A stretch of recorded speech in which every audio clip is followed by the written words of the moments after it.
layak dipuji, Engkau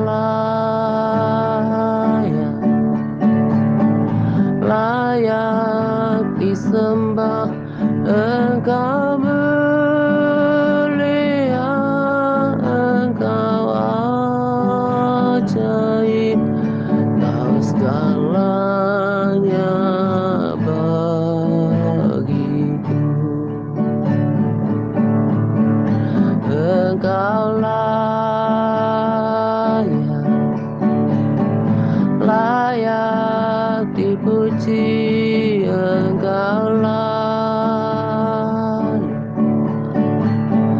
layak disembah, Engkau mulia,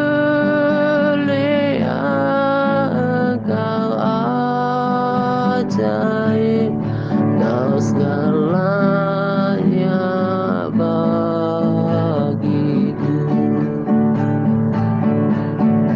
Engkau layak dipuji, Engkau layak disembah, Engkau mulia, Engkau ajaib, Kau segalanya bagiku. Engkau layak dipuji, Engkau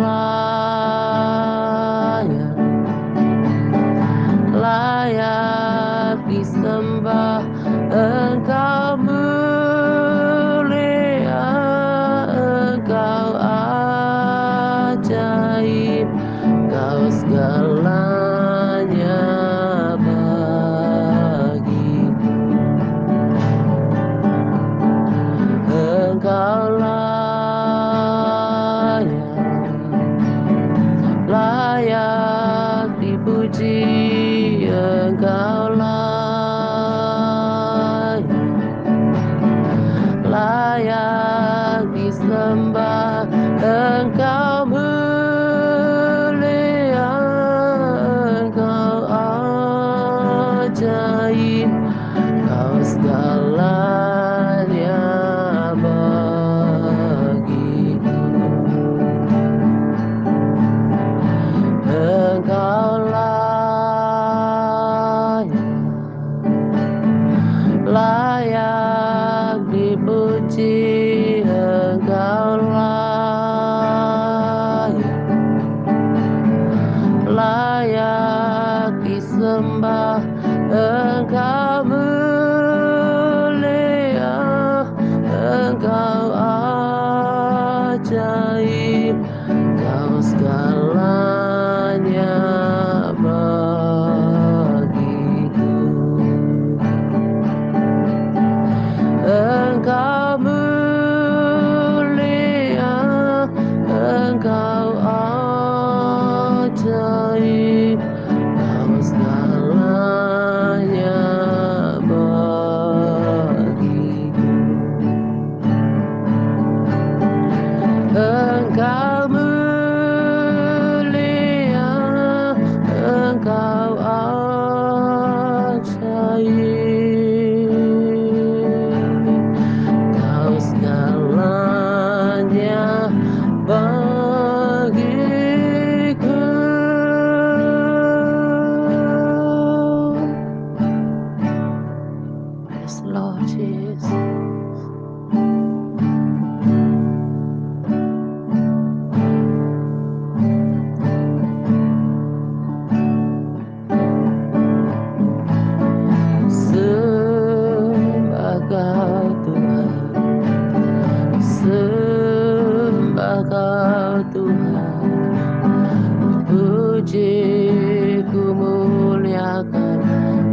Tuhan, sembah Kau Tuhan, ku puji, ku muliakan nama-Mu.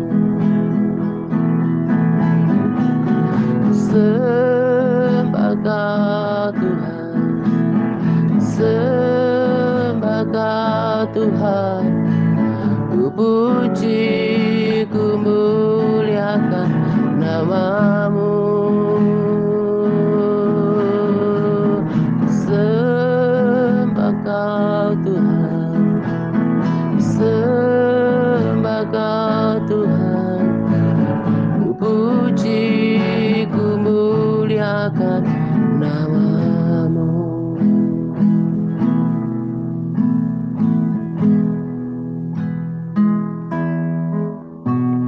Sembah Kau Tuhan, sembah Kau Tuhan, ku puji, ku muliakan nama-Mu. Sembah Kau Tuhan, sembah Kau Tuhan, ku puji, ku muliakan nama-Mu. Ku puji, ku muliakan nama-Mu. Ku puji, ku muliakan nama-Mu.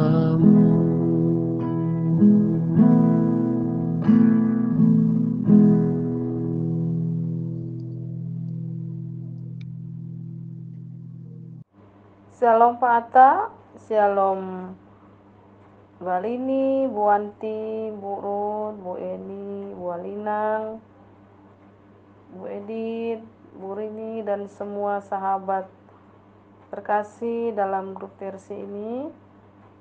Saya mengucapkan terima kasih telah diberikan kesempatan untuk membuat rekaman sharing pada modul 5 bagian 3 tentang kekudusan hati. Yang pertama, saya bacakan dulu ayat firman Tuhan pada modul 5 ini, yaitu Efesus 4 ayat 26. Apabila kamu menjadi marah, janganlah berbuat dosa, janganlah matahari terbenam sebelum padam amarahmu. Matius 5 ayat 23. Sebab itu jika engkau mempersembahkan persembahanmu di atas mezbah dan engkau teringat akan sesuatu yang ada di dalam hati saudaramu terhadap engkau, Matius 5 ayat 24, tinggalkanlah persembahanmu di depan mezbah itu dan pergilah berdamai dahulu dengan saudaramu, lalu kembali untuk mempersembahkan persembahanmu itu. Itulah firman Tuhan pada modul 5 bagian 3 tentang kekudusan hati ini. Menjaga kekudusan hati memang tidak semudah kita mengucapkannya. Sangat mustahil kita dapat menjaga kekudusan hati tanpa mengerti firman Allah, tanpa kita mau membaca firman Tuhan, belajar firman Tuhan, dan taat kepada firman Tuhan. Khususnya pada modul 5 bagian 3 ini, yang pertama dibahas adalah menjaga hati kita dari amarah, agar kita tidak berbuat dosa pada saat kita marah. Dan jangan sampai matahari terbenam sebelum padam amarah kita. Itu artinya adalah kita tidak boleh menyimpan amarah berhari-hari. Sering kali kita melihat banyak sekeliling kita, mungkin kita juga dulu seperti itu, marah kepada suami, marah kepada adik, marah kepada teman sampai berhari-hari. Tapi lewat firman Tuhan ini diingatkan kita agar kita tidak boleh marah sampai matahari terbenam, dan apabila kita marah jangan sampai berbuat dosa. Ini adalah teguran yang sangat sangat memberkati, yang selalu diingatkan juga oleh Pak Atta agar kita semua belajar untuk melakukan firman Tuhan, termasuk pada ayat firman Tuhan ini, agar kita tidak gampang untuk marah. Dan saya pribadi adalah salah satu jiwa yang diselamatkan dari masalah ini. Saya dulu orangnya yang gampang marah, karena juga memang kita juga sekeliling kita, apalagi kita waktu saat kita di kampung melihat orang tua juga sering marah sama kita, hal-hal sedikit aja bisa jadi marah, karena banyak faktor ya yang membuat orang tua kita marah. Jadi kita terbentuk juga menjadi orang yang gampang marah. Dan semua itu setelah kita berumah tangga, mulai terlihat bahwa kita juga adalah orang yang gampang marah. Dulu gampang marah kepada suami, gampang marah kepada anak. Dan puji Tuhan, setelah digabungkan Pak Atta dulu masih di The Rapture Ministry, perlahan-lahan tapi pasti perubahan itu saya rasakan karena mau belajar dan mau diajar juga mengenai hal ini, tentang amarah ini.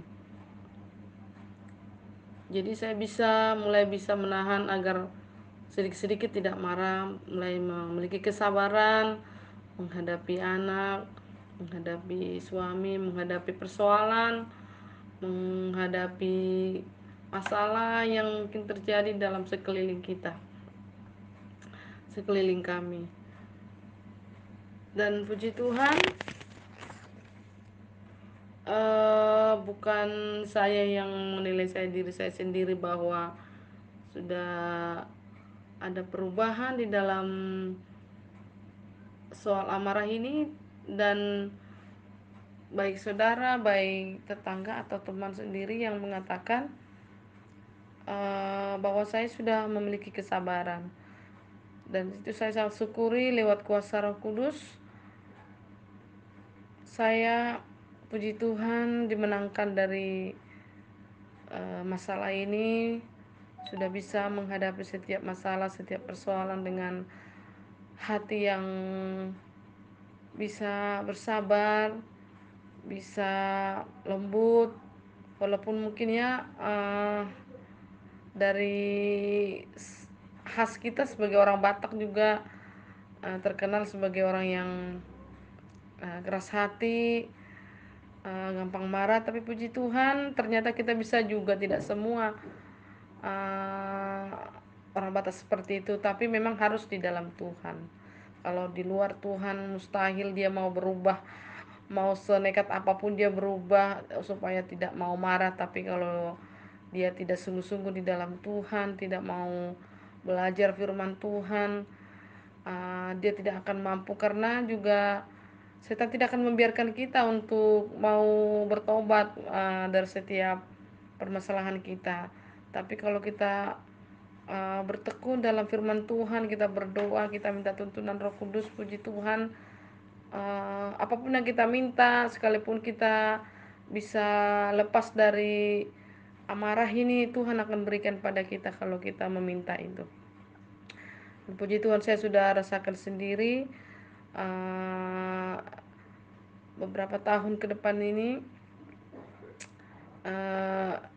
beberapa tahun yang lalu sampai saat ini, puji Tuhan, sudah bisa menguasai diri dalam hal amarah, emosi, dan sakit hati, kekesalan, putus asa, dan segala macamnya.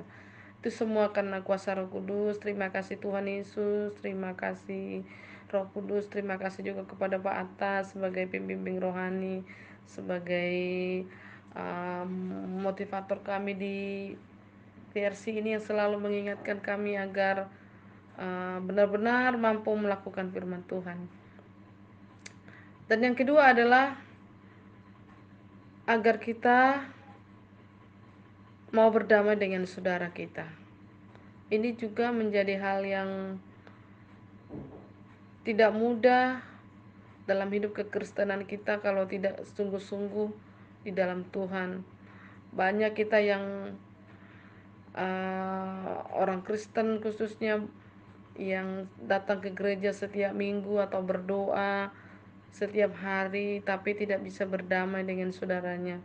Dan itu juga dengan mata kepala sendiri melihat sekeliling kita atau diri kita sendiri pun, diri saya sendiri pun mengalami hal ini. Dan saya sedikit kesaksian adalah bagaimana saya bertahun-tahun menyimpan kesalahan saudara yang sangat menyakitkan hati kami semua, terutama orang tua kami dan kami juga anak-anaknya, dimana mungkin karena pengaruh status sosial ekonomi yang sangat jauh antara saudara kami dengan kami, jadi dengan dia seenaknya meremehkan atau memfitnah atau mengata-ngatai dengan tidak merasa bersalah, itu membuat kami tidak berdaya untuk melawan tapi menyimpan sakit hati bertahun-tahun. Dan itu sangat mengganggu saya. Sudah bergabung di TRC tapi sudah bisa menahan marah. Tapi yang satu ini masih itu menjadi saya jadi tertuduh. Bagaimana kamu berdamai dengan saudaramu? Uh, Gak bakal deh di kamu diterima lagi, dimaafkan lagi, seperti itulah tuduhan setan itu bagi saya. Dan itu menjadi doa saya kepada Tuhan setelah mengerti firman Tuhan ini bahwa kita harus berdamai dengan saudara kita. Percuma kita memberikan persembahan kita di atas mezbah, percuma kita melayani, percuma kita sering ke gereja, tapi kalau kita tidak bisa berdamai dengan orang saudara kita atau orang lain, itu juga tidak berkenan di hadapan Tuhan. Dan saya sampai menangis, pernah satu malam saya menangis, saya minta ampun di hadapan Tuhan. Saya menyadari ini bahwa ini tidak betul, bagaimanapun kesalahan dia, apalagi dia masih adik ipar dari orang tua saya, masih saya anggap orang tua, tidak sepantasnya saya berbuat seperti itu. Apapun alasannya, mau sesakit hati apapun kami diperbuat, mau sekejam apapun perlakuannya kepada kami, ternyata sebagai kita sebagai anak itu tidak sepatutnya kita lakukan. Dan puji Tuhan, di saat saya meminta bagaimana caramu Tuhan, biarlah lewat cara Tuhan menjadikan saya berdamai dengan tante saya gitu. Jadi puji Tuhan, pada waktu bapak saya meninggal di kampung, ternyata tante itu juga pulang, dan disitulah cara Tuhan mengubahkan kami dan kami bisa berdamai di sana dan dengan tulus hati. Dan sampai uh, saat ini tante ini sudah meninggal berapa bulan yang lalu. Puji Tuhan, sebelum dari berdamai sampai tante ini meninggal ada kami 4 tahun sudah punya hubungan komunikasi yang baik. Puji Tuhan, Tuhan pulihkan semuanya sampai ke akar-akarnya, tidak ada satupun yang saya ingat lagi kesalahannya. Begitu juga dengan tante ini, mungkin juga menyadari perbuatannya kepada kami dengan menunjukkan juga dia sering menghubungi kami atau datang ke rumah kami. Semuanya menjadi indah, dipulihkan oleh Tuhan. Itulah indahnya tinggal di dalam Tuhan. Tidak kita Iblis tidak punya hak lagi atas kita untuk menuduh kita bahwa kita tidak layak di hadapan Tuhan. Apapun yang kita minta, sekalipun itu tidak materi, hal seperti ini pun kita minta daripada Tuhan, Tuhan juga berikan kepada kita. Itu yang saya syukuri, memiliki Allah seperti Tuhan Yesus Kristus yang sungguh baik kepada kita. Dan biarlah sampai seumur hidup kita juga bisa menjaga kekudusan hati, kekudusan hidup kita lewat firman Tuhan, lewat bimbingan dari pembimbing rohani kita yang selalu mengingatkan kita untuk selalu menjaga hati. Demikianlah video sharing pada modul 5 bagian 3 ini. Terima kasih, Tuhan Yesus memberkati. Amin. Engkaulah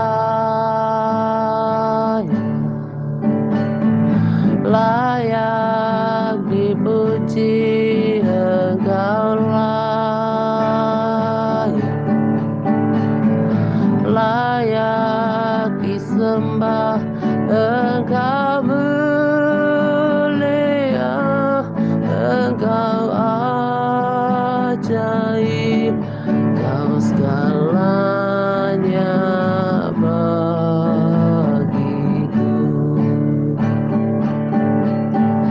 Engkau mulia, Engkau ajaib, Kau segalanya bagiku. Engkau mulia, Engkau ajaib, Kau segalanya bagiku.